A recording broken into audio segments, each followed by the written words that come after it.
Hello viewers, welcome back to my channel Legal Decipher. In the previous video, we had discussed about the offense of wrongful restraint and wrongful confinement as described in chapter 16 of the Indian Penal Code. If you have not seen that video, you can go and check it. The link is in the description below. In this video, we will discuss about the offense of criminal force and assault and their variations and understand the substance therein. So if you are new here, please like and subscribe to my channel to get the video notifications. So let's get started.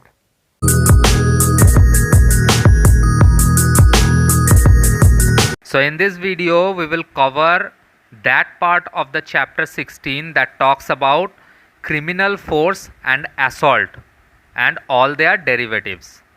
Now as we know, this part of the chapter basically deals with criminal force and assault, both of which are offenses, but to understand criminal force, first we need to understand what is force. So let's start with section 349 that talks about force. Now it is a big and complex section, so let's break it down and understand it slowly. The first and most basic thing of force is it is the application of motion on another person. Now how is it applied? It is applied by causing such motion, changing such motion, or seizing such motion. So either the motion is caused, or it is changed, or it is seized. So when it is so generated, altered, or terminated, not all at once, but any of them happens, and it is done by a person. Now let's understand who becomes the subject of such motion. So whenever this person has generated or altered or terminated such force or motion, then he might have done it for the purposes of making a person subject to it. So let's understand who becomes the subject of such motion. The subject is always another person. Say for example, the victim. And what exactly happens to that victim? The motion that was so created or changed or seized, that actually came in contact with the victim or his wearing apparel or any accessories that he was carrying with him. So either that motion came in contact with the victim himself, that means his body, or anything that he was wearing like his clothes, or any accessories that he was carrying with him, say for example a bag or something like that. Now since we are dissecting the section, we must also know that the person may be affected directly or indirectly. That means the victim, he may be affected directly or indirectly by such motion. It becomes direct when the person or the cloth or the thing that he is wearing or carrying is directly made to come in contact of such motion.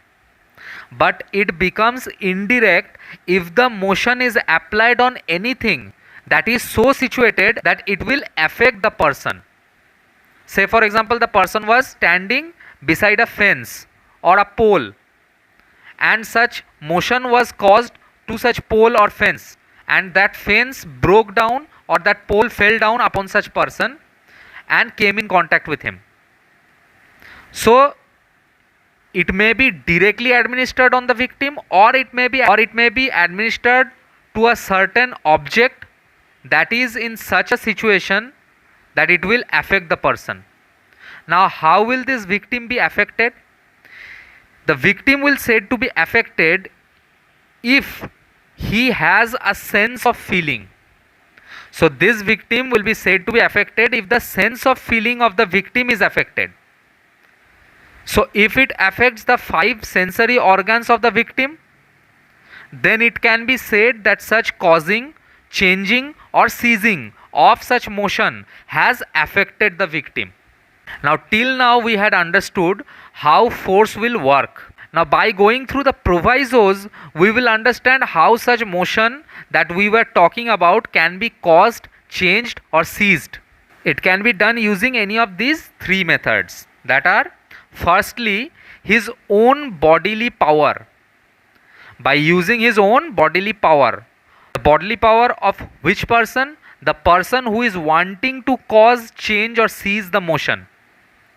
Secondly, by disposing any substance in such a manner that further involvement of that person or any other person for that purpose is not needed. The substance will itself cause, change or cease motion. Like we can think of the example of pushing a big boulder rock downhill. Once it is pushed, it will cause motion by its own and no further work is needed on it.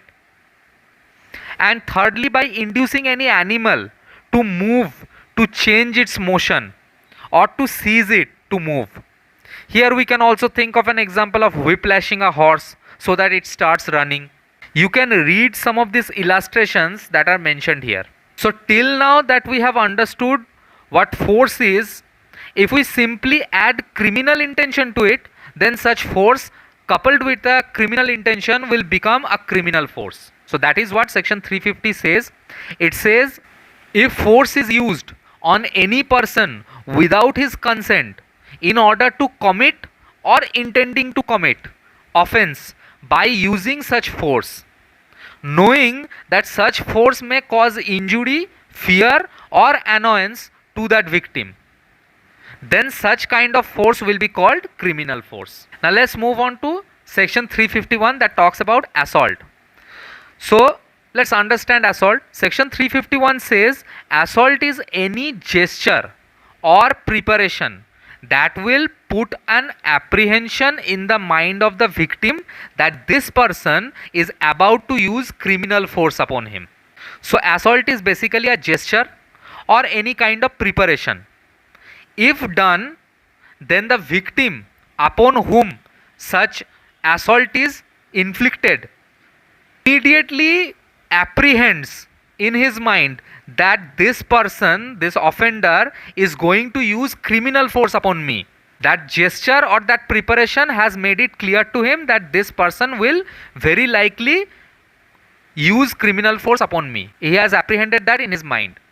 So that is what assault is. If that person makes any such gesture or preparation that creates such apprehension in the mind of the victim, then this person who is so making gestures or preparations will be accused of committing assault.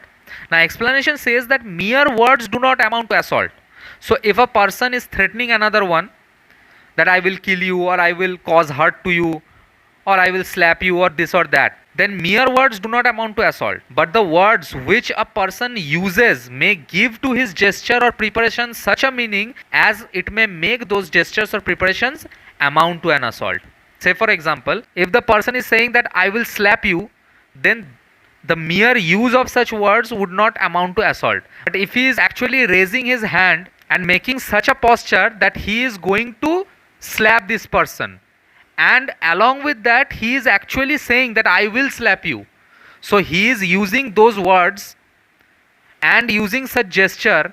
If they are both coupled, then this person who is facing such assault has an immediate apprehension in his mind that yes, I am going to get assaulted by this person. Or say for example, the person has pulled out a gun and now he is loading bullets in it, and along with that he is saying that once I have completed loading all the bullets in this gun, I will fire all those bullets on you. By making such gesture of loading bullets into that gun and by saying those words that I will fire these bullets on you, he is actually committing assault. So he is not uttering mere words, he is actually gesturing or preparing something coupled with those words that is making that victim to apprehend that this person is very likely to commit assault upon me.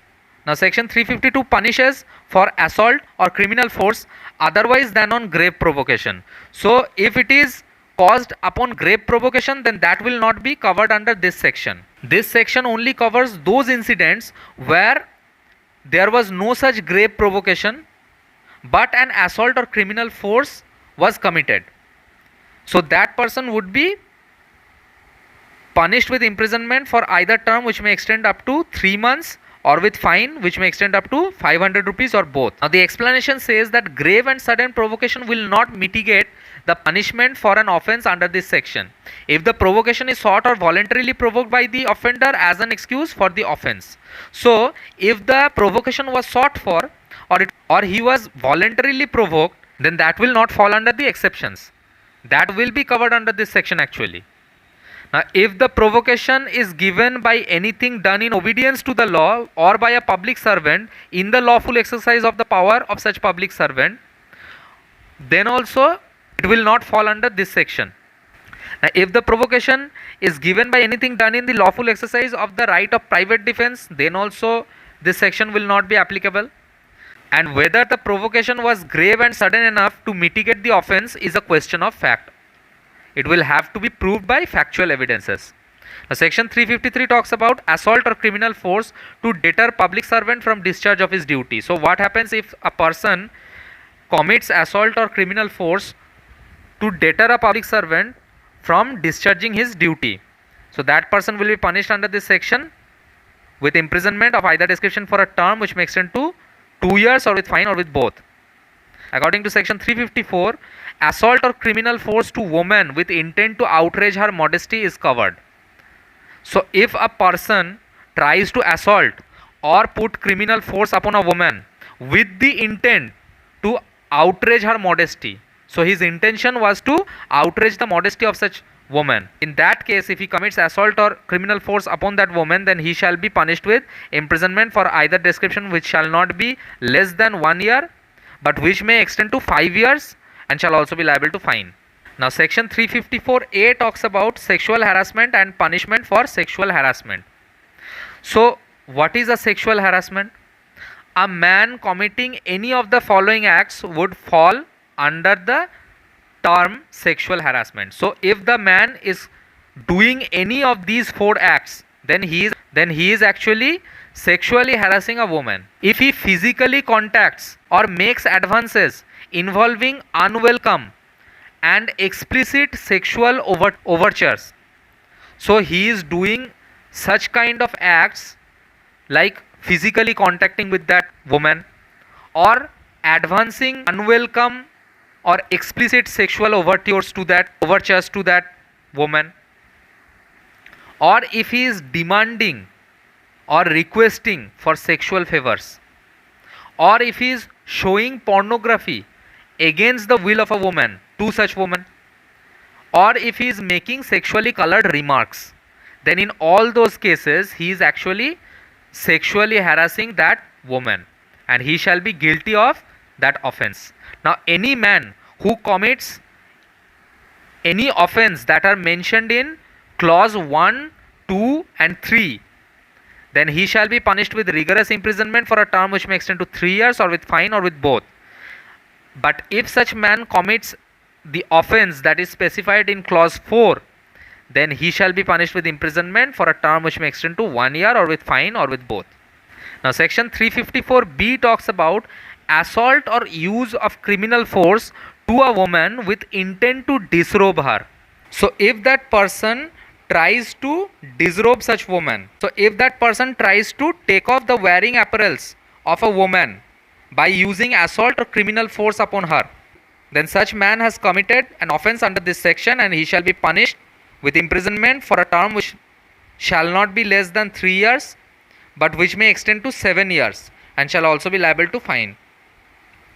Now section 354C talks about voyeurism. This section says that if a man watches or captures the image of a woman who is engaging in a private act in a certain circumstances where she would usually have the expectation of not being observed, so that woman is in such a condition that she will never expect that when she is in such condition someone may actually watch her or capture any image of her, and a man actually watches her or captures such images of that woman who is so engaged in that private act, this person can either do so himself, that means he himself may be the perpetrator, or he may engage any person, and such person at the behest of such perpetrator, that means such person at the command or order of such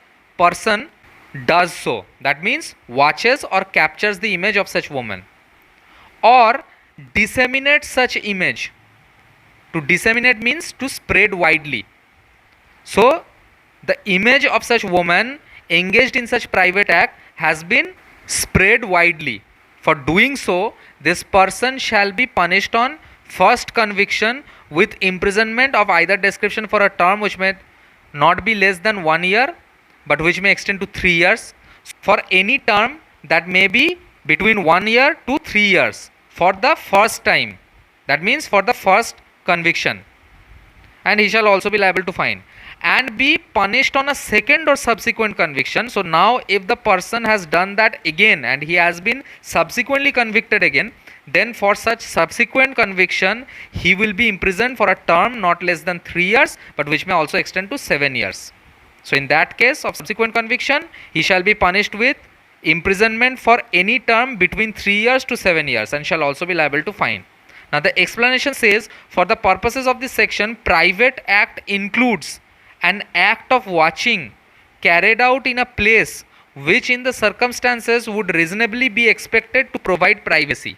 So if a woman thinks that yes, this place is safe for me, this place is providing enough privacy, and if such woman has no such doubt, such place would reasonably be expected to provide privacy. But in that place, when such woman is carrying out a private act, say for example she is changing her clothes, in that circumstances if such person is actually watching or capturing image of that woman, to be specific, the victim's genitals, posterior or breasts, if they are exposed or covered only in underwear, or the victim is using a lavatory, or the victim is doing a sexual act that is not a kind that is ordinarily done in public, then in all those cases if that man captures images or watches her or disseminates such image, then that person will be committing a crime under this section and he will be punished accordingly.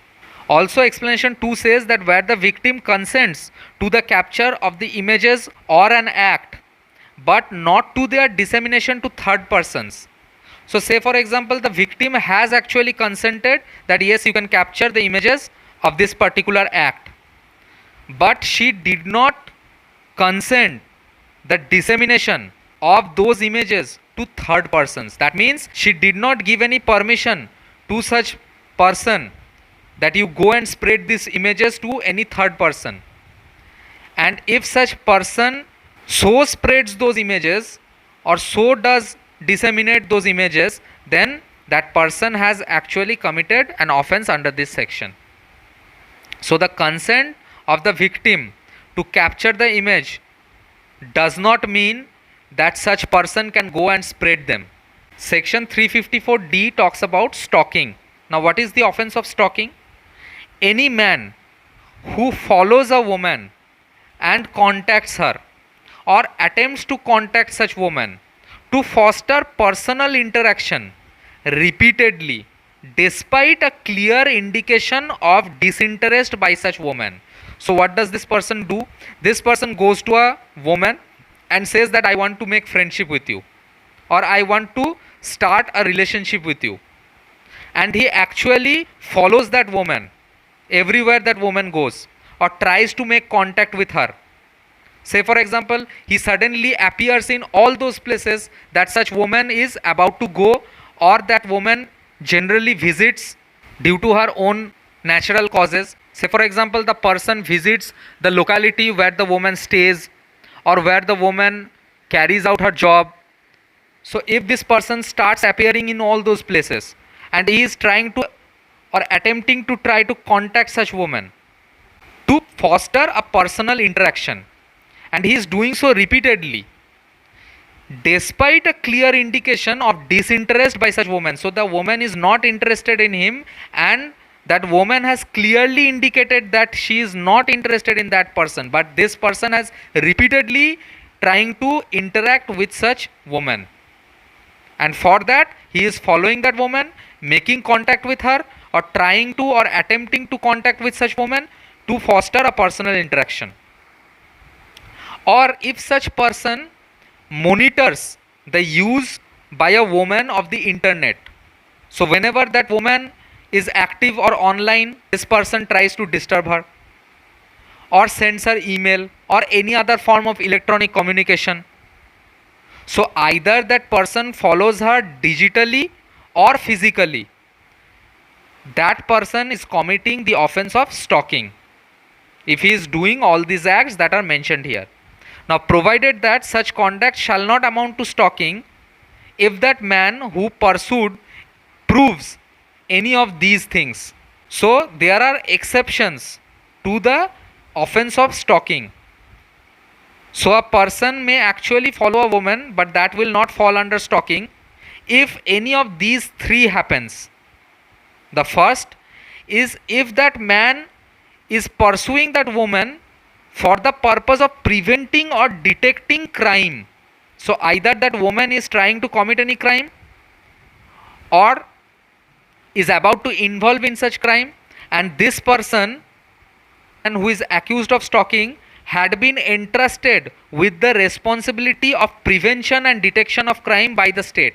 So say for example he works for the investigating agencies or any other agency of the state, say for example the crime branch or the investigation bureau or any such establishment of the state, and he has been entrusted with the job that you have to follow this woman to prevent or detect a crime, then in that cases that person will not be said to commit stalking.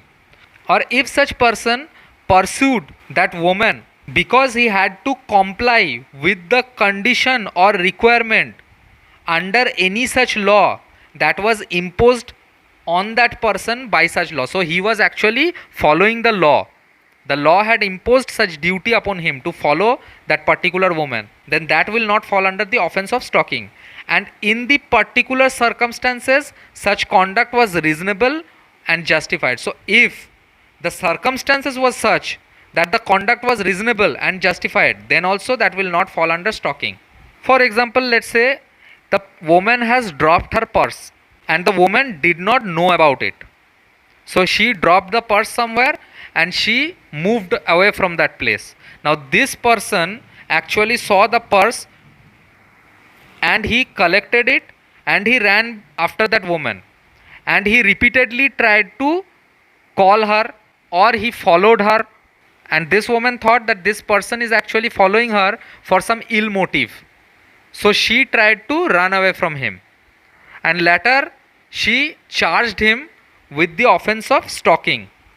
But this man was actually trying to return her wallet or purse, and that is why he was following that woman and trying to contact that woman.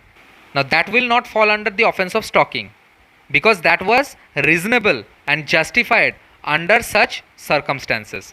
Now subsection 2 says that whoever commits the offense of stalking shall be punished for the first conviction with imprisonment for a term which may extend to 3 years and shall also be liable to fine, and on the second or subsequent conviction he shall be punished with imprisonment of either description for a term which may extend to 5 years and shall also be liable to fine. Section 355 talks about assault or criminal force with intent to dishonor person otherwise than on grave provocation. So if it is on grave provocation, then that will not be covered under this section.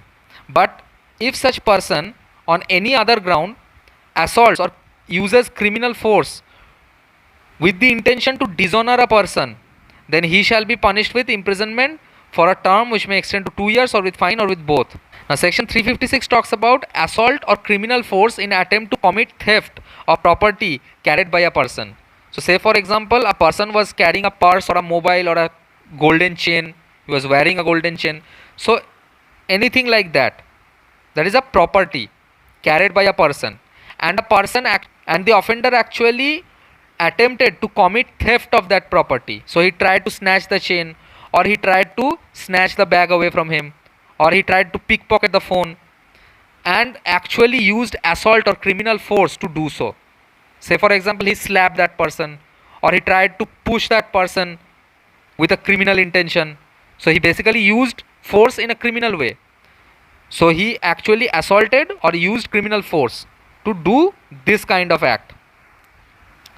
Then he will be punished with imprisonment for a term which may extend to 2 years or with fine or with both. Now, section 357 talks about assault or criminal force in attempt to wrongfully confine a person. So if a person tries to wrongfully confine another person and uses assault or criminal force to do so, then this person who so assaulted or executed criminal force will be punished with imprisonment for a term which may extend to 1 year, or with fine which may extend to 1000 rupees, or with both. Now section 358 talks about assault or criminal force on grave provocation. So now what will happen if grave provocation was inflicted upon a person, and as a result to that grave provocation this person actually assaulted or used criminal force? So whoever does so will be punished with simple imprisonment for a term which may extend to 1 month, or with fine which may extend to 200 rupees, or with both. Now explanation says that the last section in this subject has the same explanation as section 352. So that's all in this video. If you like my videos, then don't forget to smash the like button and subscribe to my channel. Thank you so much for watching this video.